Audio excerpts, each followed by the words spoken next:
Sarah Douglas, editor-in-chief at ARTnews. Also, yeah, yay! Stefano Cernuschi, thank you, from Mousse Publishing, and Andrew McClintock, editor-in-chief of San Francisco Art Quarterly. All right, thank you. Hi, everyone. I hope this is working. So thank you for coming to our Art Salon talk today. Obviously, this is a big topic, and we are probably only going to scratch the surface of it today, but I wanted to start out by just basically saying a couple of things that, you know, this is a subject that's close to my heart because I started at ARTnews over the summer, and it's a magazine with a long history. And one of the things that I considered to be part of my mandate there was really refreshing what the magazine was doing online, making it more responsive to the news cycle, changing its metabolism, basically. So that you have a publication called ARTnews that is now doing up-to-the-minute art news in the digital era, in the way that it was doing for many years when there was no digital presence of magazines. So we're still going through what that means for the print publication, to have a website that is much more responsive to what's going on. So when I heard about this, you know, moderating this talk, I thought, well, this is something that I'm dealing with every day. So we're going to talk about how you guys deal with this digital question with your publications. So just a couple of things that I hoped we could touch on. You know, in this day and age, is a publication today a diverse media company with content shared across multiple platforms, or is it just a publication? Also, are art publications unique in that regard? You know, are they subject to the same rules and changes as other publications, or is there something unique about art publications? You know, what are the opportunities and the challenges of this new environment? And in an age when certain publications, perhaps under pressure from the zeitgeist, are becoming media companies, quote unquote, do those that remain just publications gain a kind of analog appeal?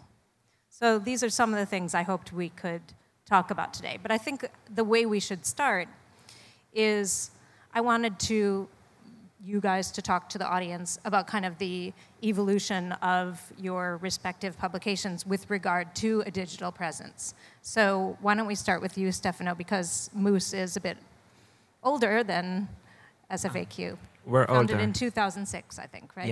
Yeah, end of 2006. I have images that I screenshot this morning from Facebook mainly and our website, which also kind of fitting. So this is the magazine that we do. It's called Mousse, and there is no specific reason for the title.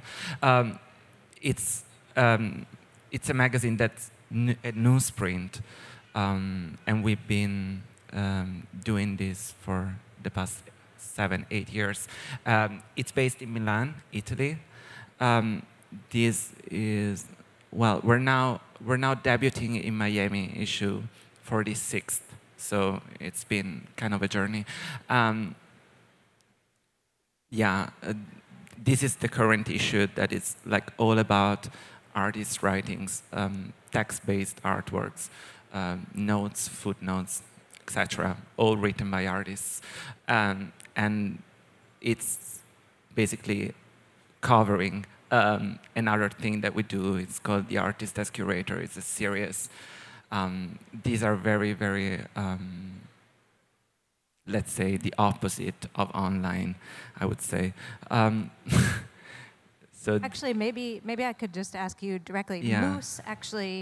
Mousse as a company, yeah, right, actually has 3 components, right? There's the magazine. There's the magazine, there's the publishing house, and then there is an agency.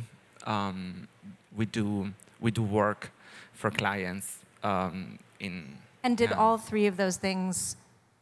Were all 3 of those things present at the beginning of Mousse? No. Like I wanted to start from the magazine because that's where really our roots are. And like I think still that's how we, that's the tool that we use to see and like look at things still. It used to be, like it still is, but it used to be a free magazine only for the city of Milan. And it kind of grew from that sort of experience. It was Italian only for the first couple of years. And then like artists, like it was always very international in scope and very diverse. And then artists really like started to get annoyed that they couldn't read it. So we had to, yeah, I guess, add English. So these are a couple of back issues. Yeah, and this is how it looks inside. So the design is kind of out of control. It's a very big format. It's a tabloid, and I don't know if you can appreciate, but like this sort of design and this sort of like presentation of contents is kind of tricky then to translate onto a screen and to reset a few PDFs of random articles that I found online this morning. Yeah, this is from the current issue, so it's a reprint of a book by Francis Stock. Yeah, and this is how the magazine is been is put together. It's like photos that I took at printing, and you see, this is pretty analog, I would say. And yeah, so this is kind of a sweet image, and this was the very first issue that we developed for an iPad. When did you launch the iPad application? Was, I think, 2 years ago. Yeah. 2 years ago. Yeah, it's been going on for a while, and it took like enormous effort on our part because we wanted to do it ourselves. We're kind of crafty in the approach to everything, so yeah, we studied, like we did manuals and how to do things, and we launched it. I think it was like a very bad decision. Like probably we should have like just tasked, people who are able to do it. But like, yeah, it's just a skill that we wanted to have, and we got there. Do you have a sense for, the differences in sort of your audience? Let's say for the print entity versus the online or the app. I would say it's kind of like the same audience in terms of target. Like I don't imagine like different kind of readers reading, or swiping the two things.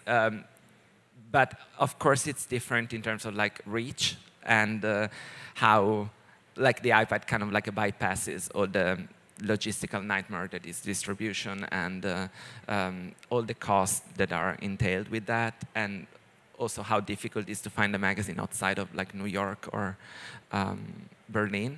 So yeah, in that sense are different. Like I was recently in Argentina and I met like a very lovely collector there, and like he told me that he was subscribed to the iPad edition, and I was like, what? And he was really like, yeah, it's the only way that I know the magazine, like that I can really read it, because otherwise, like, I wouldn't even subscribe to the print publication. Like, it would take forever to be delivered and blah, blah, blah. And I think that's a good segue to turn to you, Andrew, because one of the things when I was looking back at your earlier issues online, where you can, if you look at his website, he has very conveniently PDFs of going back all 18 issues. And going back to the first one, I noticed it was a very, very local publication, and then you see this evolution to what you have today, which you go on his website and there's coverage of Miami, there's coverage of all kinds of things beyond San Francisco. So I hoped you could talk a little bit about that evolution. Yeah, well, SFAQ, we started it in the first 2 years. It's always been a free publication. First couple issues were like 8x10, and now it's a lot larger. The first couple issues are definitely pretty embarrassing to look back now. It's like this weird kind of transition that happened. But it was very, actually, neighborhood focused in San Francisco in the beginning. So we did the Tenderloin district, which is where our office is located.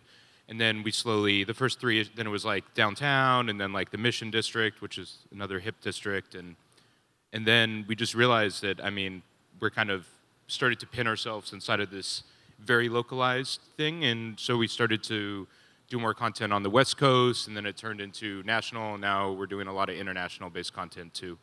I know you started in early 2010, right? The print publication, and you mentioned to me when we spoke earlier, you didn't start a website until later in 2010. Was that conscious, or was that something that it just took that long to get it going? Right. Well, I mean, San Francisco is, everybody kind of knows, it's the technology capital of the world. So I'm inundated with technology and websites and apps and mega new millionaires that are like 22 every day, and it's like this strange kind of energy that's in the air where everybody's always like driving for the next tech thing. And so when we did start, it was a very, well, I started making zines and artist books, and that's how I got into, you know, making publications. So it was kind of this conscious effort of like, oh, we're going to do something that is kind of against the grain a little bit in our localized community, and we want to do something that's print, that's free, that we can take around and give out to people. And that actually has to do with distribution issues too, because it's much easier as a free publication to give it to as many places as possible, versus I did put out one magazine before that, which was like, it was skateboarding, graffiti, hip hop kind of magazine, and it was like a very nice glossy magazine, and dealing with the distribution, and I was just like, this is a pain, and you know, like I don't want to spend my energy on this. It's more about making something that you can give out to wide ranges of the community, and that's always been something that we've tried to push too. Yeah. And so, I guess one thing that interests me about what both of you are doing is the idea that when you have an internet presence, what does that make? You know, how does the print publication become, you know, something that's interesting to people in a different way than just being a source of information? I think that's what all publications are struggling with. And one of the things I think we both of you talked with me about before this talk was the idea of the print publication as an object. I guess you and I spoke about this, but... Yeah, we did. And so maybe you can say something about that, and then I think there's also the idea of having doing artist projects. So maybe you can talk a little bit about what your print publication is beyond just content. You mean in terms of like the perception of it? Yeah, I think the idea of the print magazine, the print art magazine, is almost like an artist's book. Yeah, well, first of all, like in Italy there are many, many magazines. It's, I don't know, probably because we are not very, kind of like not many things happen, so we talk about them endlessly. And so it was kind of like a fertile background into, you know, everybody want, like at a certain point of his life, do a magazine there somehow. So there is this very casual, I guess, approach to, you know, printing something and then like not worrying about, you know, issue number 2, 3, 4, 5, etc. And but yeah, like I think with time, I guess the only way that like you can really justify to yourself, because it's kind of like a, you know, very unprofitable business. It's like to understand it and to think that like you're participating in a practice, like publishing as a practice, that it's very important to artists. I think like we're really in the age of digital, but I think bookmaking is like still so, it's kind of thriving, but just because it's like increasingly illogical as a, you know, as something to do. And like, so, you know, there is no, like, since it's, I think there is less and less intrinsic value in like the printing thing, but for that very reason, it's something that like you can completely devote yourself to as like, you know, a way to like really encapsulate ideas that are like, yeah, that deal with the idea of value all the time, you know? It's like, how do we assess the value of like art, or like, you know, we do things that are, you know, not exactly responding to. I mean, just from the perspective of, you know, more like a magazine that I'm working on, one of the things I often think about in terms of this digital print question is sort of the art magazine as an object that you have that sort of signifies something. In other words, when you walk into a gallery and you go in the back room, you'll see, you know, a full run of art forums. And along the spine of art forum, they have, you know, a sort of bar of color. It's very clever. And they started doing this, I'm sure, you know, before the internet. But it's such a clever thing because you look at these art dealers' shelves and you'll see the art forums going up like this for every year. And it's and the spine gets thicker and thicker. That obviously doesn't translate online, but that's something they kind of have to have, is this full run of art forums in a way. Yeah. But do you, like for your magazine, I can foresee, you know, people kind of saying, well, I have a full run of Mousse, and there were only so many of these created, so eventually your magazine might be a collector's item, you know, in the same way that artworks are. I would hope so. It's kind of like very hard to file it. The spine is very fluffy, and it's a newsprint, so it gets pretty terrible with time. But yeah, like I think more and more like people will buy magazines because they want to keep it, like they want to keep the object, not for the, you know, for the quality of information that they might otherwise get online, because it's like we see like our iPad edition is exactly the same of like the print edition. Like there is no specific content. Like we do have some videos running and like extra images, but like the texts are the same. So I guess like if you would like to read something about someone, you could easily just get the iPad. But like if you still are drawn to the magazine, it's because like I guess you want to participate in an effort, or like you feel that almost like psychologically you're close to that thing. And I guess there is still, like as you said, like when you see all those magazines, like if they printed it, like since it's such an expensive thing, like it must be worth it, you know, like editorially. Like I think people also associate it with that.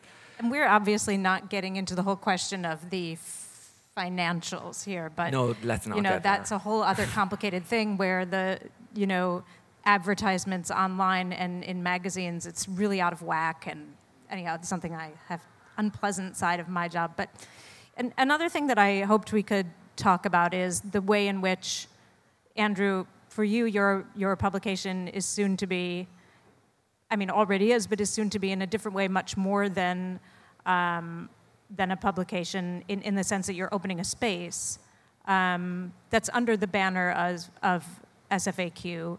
I hoped you could talk about how that relates to the magazine's brand, how that will run, and how that's, in a way, a response to the digital era. Yeah, so in the magazine, for a while, we've been doing all these artists, posters, projects, different pullouts, kind of in the tradition, or at least for us, being influenced by artist magazines of the 60s and 70s, and creating this thing that we can, like a special edition object that's edition of 18,000, which is our print run, and then these people get it, and it's this thing that they can cherish, but it's also something that's just something, you know, that's on newsprint, and it can be thrown away, and it's not a big deal, too. But what we're doing now, and you can kind of see it in our booth over there, is we started to, the artists that are making these editions, they're making them based off of original works, and those original works are then also displayed, and it's kind of the relationship between the original, like, you know, well-known artists whose work is kind of expensive, and then but they create this thing that the people in different communities can have. And that's always been something that I've been really interested in, is having something, again, like going back to the free thing, that anybody can really pick up and have this thing and become part of this connection. And to me, the intention of giving out something free is closer to, I think, the original intention of why one would get into art, or, you know, want to make art for the people. Yeah, but So we're taking it a step further, and we're opening up this space called SFAQ Projects, which is in the Tenderloin in San Francisco. And it's going to be an exhibition space. We're going to have Tuesday night lectures, Thursday night performances and screenings. And we're doing a experimental cafe, so I linked up with this big restaurateur in San Francisco. Leary, right? Dennis Leary, not the comedian, but yeah. The other Dennis The Leary. other Dennis Leary. And he's going to do this curated cafe. So, I mean, it's not, it's not like a brand new idea or anything. It's just putting together these aspects of what I really enjoy. It's, community, giving back to it, having something for everybody, and making art a little more accessible. And that's always been a big mission of ours, too, is to kind of just make it so anybody, again, with it being free, and we just do distribution in spots that aren't just art galleries or museums or libraries. We hit up, cafes and weird culture stores and clothing stores. And so it's a way to try and build this alternative current of a community. And obviously that's something you're doing that's very local, let's say. Right.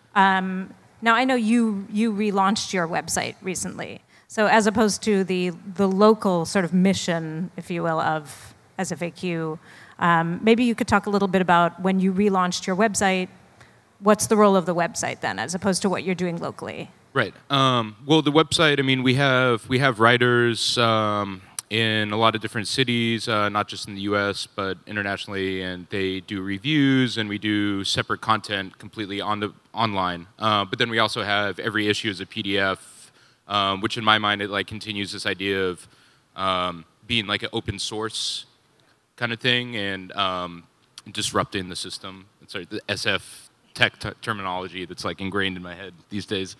But it's. Well, I just was trying to get at, if you're, with what you're doing locally with the SFAQ, in other words, how do you see sort of the role of the website relating to the local? So on the one hand, you have all these local activities. On the other hand, your website is covering Miami, but you're a publication called San Francisco Arts Quarterly. Right. So when you relaunched, was that something that you had to kind of think through again? Well, how does this relate to our brand? Right. Well, I mean, the last 2.5 years, we've been doing this much more national and international push. So we have 80 distro locations in New York, 80 in LA, Paris, Istanbul. So we've been on this more international push for a while. And the website has always been that, but now it was really lo-fi before. It was kind of built by different friends over the course of 3 years. So it was just a total mess. So it's really nice to have this really seamless kind of platform now that, you can also read on your tablet or phone or whatever. So, and again, I think it took so long for us to do that because I was really interested in not being a part of this community that's completely gentrifying San Francisco.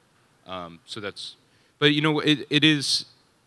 It is this very local thing, but in the same time, it's we're trying to export that idea of being very localized to these other places outside of the Bay Area too, and that's something that we're pushing. And that's why we just launched a sister publication too. Yeah, I was going to ask you to talk about. Yeah, Mexico City Art Quarterly. It's in Spanish and English, so we're kind of doing the same localized push, but in this other community, and that's really exciting to us. And the distribution is taking this other circuit too, where we're sending the magazine to places that are completely not art related. So small Latino businesses in the Bay Area and LA, and then separate distribution of just DFAQ down in Mexico too. How did that come about? Was that someone approached you about doing it, or you had the idea to do it and you reached out to someone there? Right. Well, I had been wanting to do something else for a while, and then all of a sudden it was DFAQ and the SFAQ project space, and so I got more than I asked for. But it was actually had a good friend who started working for me, and he moved down to Mexico City. And in San Francisco, San Francisco used to be Mexico, so there is this kind of this current going back and forth. I went to the San Francisco Art Institute and I taught there, and there's also this very big connection with people that have taught there, gone to school there with Mexico City. So there was already a lot of connections that were kind of already naturally in place. But we, I mean, we launched it in November, and like we decided to do it in like end of September. So it was kind of like a very quick thing. But I like doing things that way, kind of doing it before you talk about it. You know. Sort of moving on. You know, what are the sort of online initiatives in the future? Are there things that you're thinking of, different things you're thinking of doing for your magazines online? Well, the priority now is redoing the website, because I guess like wanted to translate what we were doing in print, but of course like any attempt to do that is kind of clumsy, and so now it looks a little bit like a mess, and like a messy printed thing is different than like, you know, like I'm very jealous now because I'm seeing like that it looks so sleek, and ours isn't. I don't know if I have any. Can I? Okay, no. You bring screenshots of. I hope so. I'm not quite sure. No, this is the publishing website that we redid, and this looks kind of good, I think. But this is only an area. No. Oh, yeah, that is a screenshot, but that's a very flattering one because you don't see all the mess that surrounds that. But like, this is the only content that we do specifically for the website, and it's like really banal, but it's a blog. But anyway, yeah. So this is like about, I would say, 15% of what you see on the homepage. There is like a very confusing menu, and then all the ads and banners and links to the other initiatives that we try to do. But among those, it's this one called Vidrom, and this is the one content that we like, of course, conceived from the get-go as something that should only be online, and it's a program of films and videos by artists that run roughly every second week for like a week time or 2 weeks time, and you can stream them. They're high quality, and then we take them down. So only an archive of interviews or essays that introduce each and every film remains. So it's kind of like you have to make time for that, and this is also something that like we're kind of very proud of. So these are screenshots from the video that is running now, and this is like we accompany each movie with either an interview or like a short essay to sort of like try to contextualize it. Yeah, and these are screenshots from the archive. So only, yeah, so these are websites that we thought, and yeah, I think you can appreciate it's very different from the magazine website that is still like, it's an ongoing discussion. I don't know when we will actually manage to, you know, all agree on a direction, but like, yeah, it will have to happen eventually. It will have to happen. For instance, internally at Mousse, yeah. Are there discussions about the idea of, you know, once you have that reach, you know, online where you can reach anyone, anywhere, are there discussions like, what do we think people want to see from Mousse versus, you know, what was our original mission, let's stick to that, and who cares what people sort of want to see? No, I mean, that I don't want to, yeah, no, it's too obnoxious to say that like we don't want to care what people want. But no, it's more like what we want to do. It's really more like that because I think we started to really try to even like have an understanding of what's like, you know, people's reaction to what we do. We would be paralyzed immediately. So no.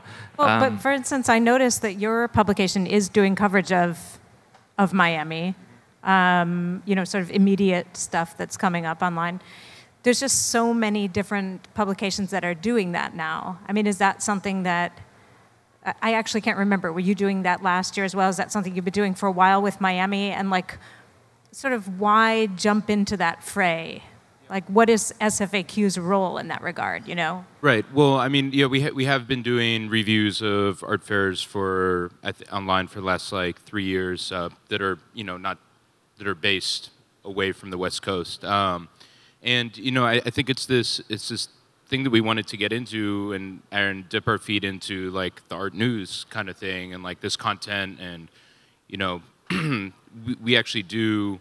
Like in the magazine now, and it's also online, we have this whole columns thing, and we do pieces on issues around technology's impact on society. We do art economics, immigration issues. So we really kind of push into this more news model, but then pairing it up with getting even like weirder and stranger with artist interviews and tons of free analog stuff that comes out of the magazine.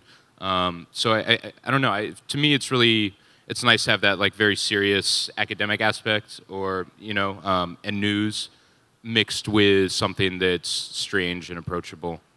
Would you say at this point there are more people who know SFAQ as a website than as a publication? Perhaps. I mean, you know, the traffic definitely. That's a distinction. Yeah. I mean, the web analytics definitely show that, you know, it's like New York is sometimes the highest city from the website, and then like before San Francisco, but then it's also like London, and so it's this strange. Yeah, I'm not really.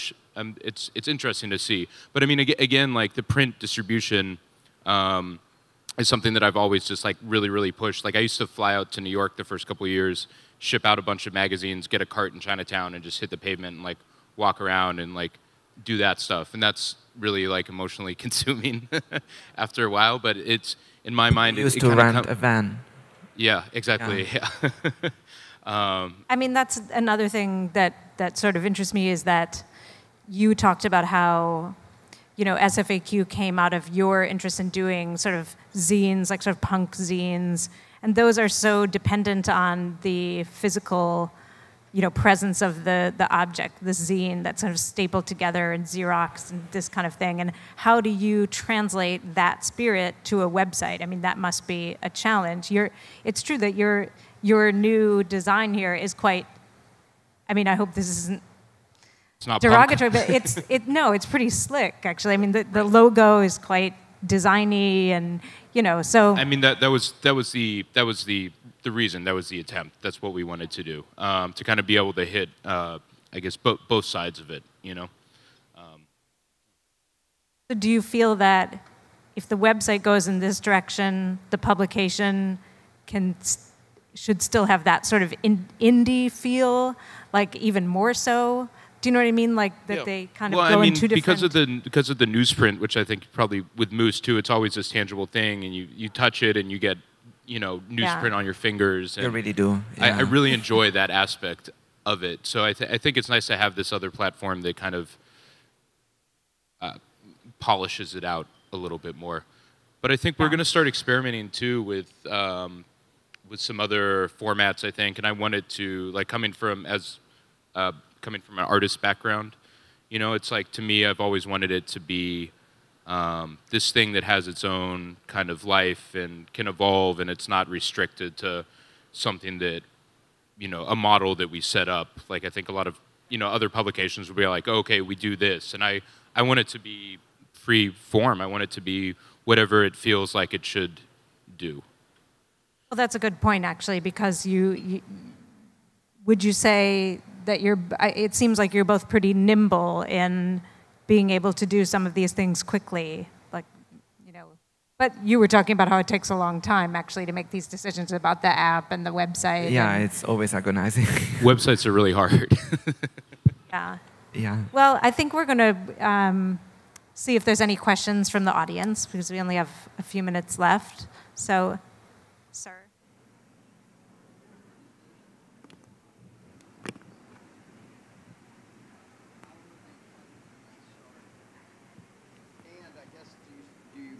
Oh, sorry.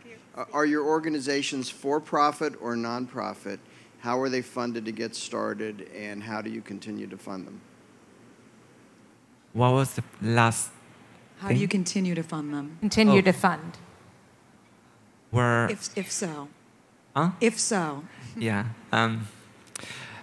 Nothing but love. No, we're for profit. We're not non-profit.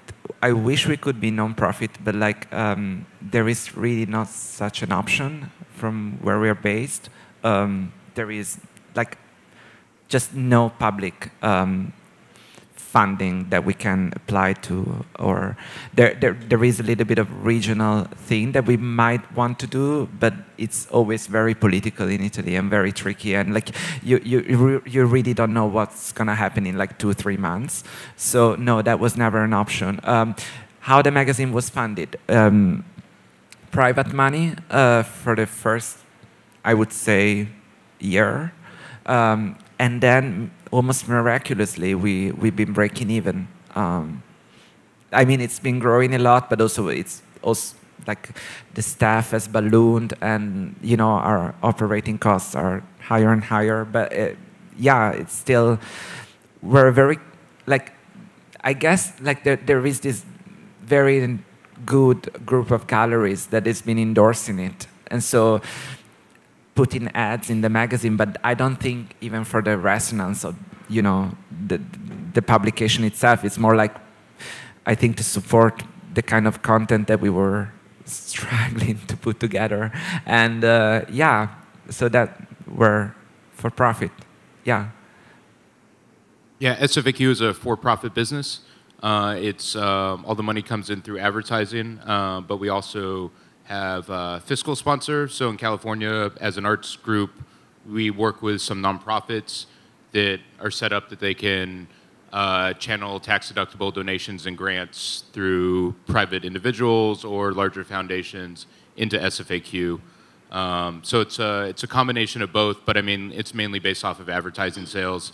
And it was it started with no budget, and we just, you know, I just went out and raised some money through advertising.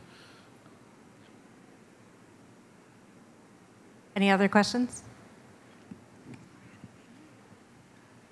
Yeah, I know you're a moderator and not one of the speakers, but you started by saying that you were charged with navigating a transition or an expansion of ARTnews into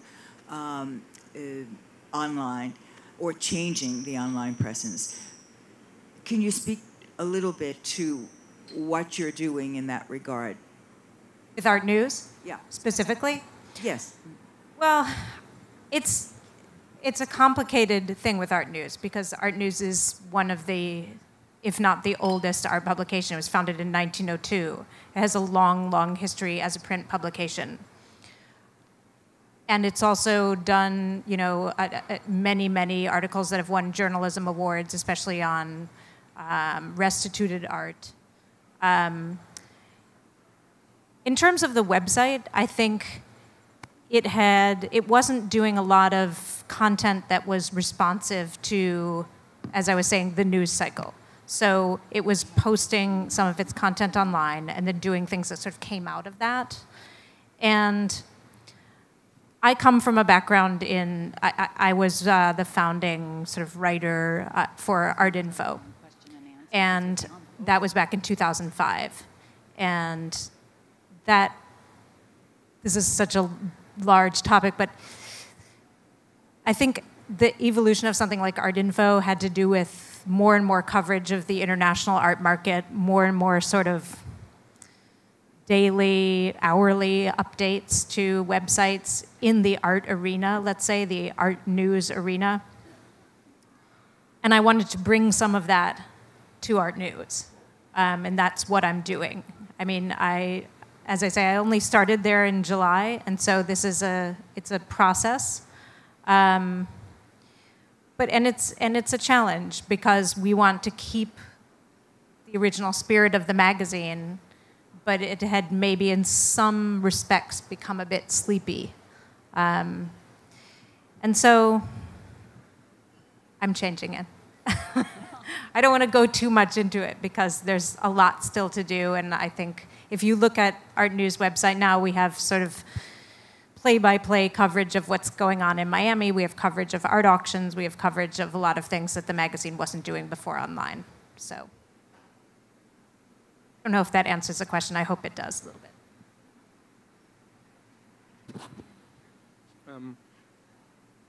Could 3D printing be a way of making printed magazines more attractive?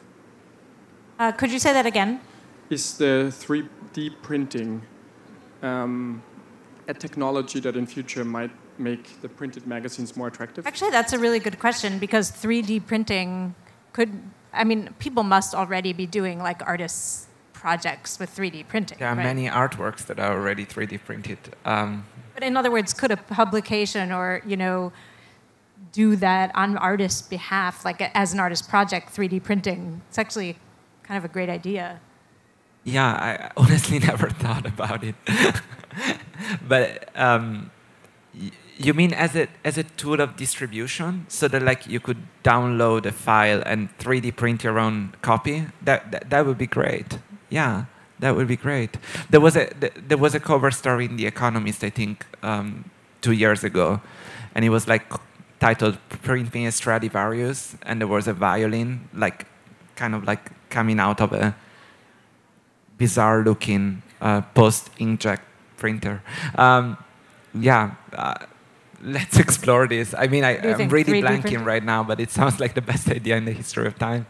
Yeah. I mean, that's great. That's kind of at the root of like, open source and like what a lot of internet activists kind of think about and talk about, having this thing that anybody can go on and download it, and then you have this. But yeah, that's a funny crossover of like real life to like not and like back. The eFlux journal it's not 3D printed at all, but like that was the idea, like circulating a PDF that you could print out at selected venues for free. So like, you would have free paper there, and you would do your own magazine. I think, of course, 3D printing could change the way like the object is, like being perfectly faithful to the original. I guess it would be great.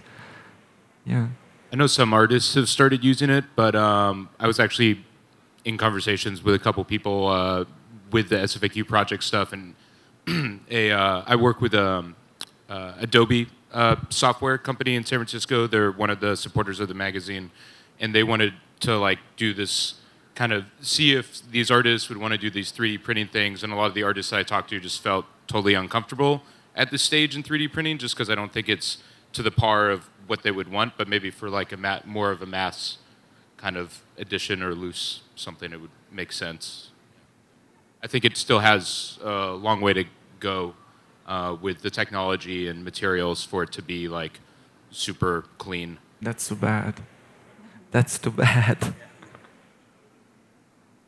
So I guess if that's the, are there any other questions?